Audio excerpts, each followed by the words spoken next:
Pahirley. And I want to thank Sinn Féin for giving us the opportunity to speak once again, although I despair of continuing talking on a continuous basis with a few minutes, with different motions, trying to draw attention to a housing crisis. Over and over and over since the day I was elected in February 16. And we have a minister who thinks it's a debating competition and scoring points across the floor at Sinn Féin in a manner that's not befitting to the Dáil in where we have a housing crisis. We have Simon, we can quote any report and many reports. I'm taking Simon because they have consistently done a snapshot study every quarter over a number of days. Their latest one in March told us that this is the 25th snapshot study. The minister stood here and told us all of the facts that things were improving. The March 22 locked out of the market report shows yet another stark decline in the availability of affordable properties. And it goes on to mention in particular the end of the COVID-enforced rental restrictions having a particular bearing.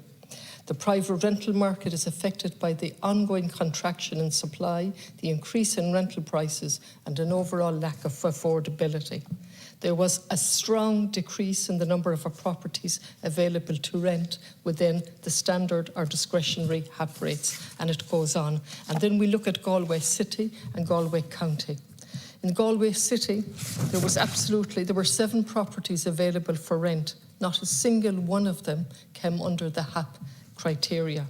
There were no properties affordable under the standard or the discretionary HAP rate for any of the households examined. There was only 1 bedroom of property available to rent during the study period at $1,430 a month, a 1-bedroom property.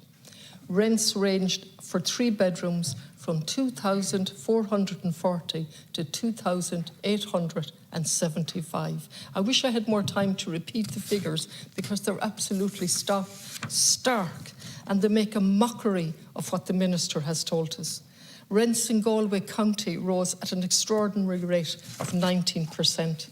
That was up 122.9% from the trough. In Galway City, we rose by 8.8%, what might seem a little smaller, but it was 115.5% from the trough.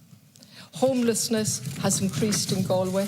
We have 280 adults in official homeless emergency accommodation, and we know the figure nationally is once again approaching 10,000. I am absolutely at my wit's end walking in Dublin and seeing people on the street and in Galway, while we are spending billions on a housing policy that's not relieving the situation but adding to it. And why do I say that, Minister? Because at a Conservative estimate, over $1 billion per year is going straight into the landlord's pocket. And I have never decried landlords, ever in my life. We need them, and we certainly need small builders. And I have a conflict here because my father was a small builder in the past, among many other jobs that he did. And we need more small builders.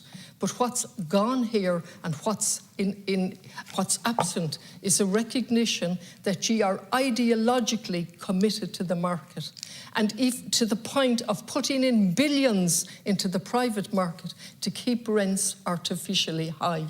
And then the consequence of that is homelessness, high rents, and a continuous lack of security for people. Impossible for anybody in that situation to participate in democracy or make their views known or look after their children. The most crucial thing, the most fundamental thing is security of tenure in a house.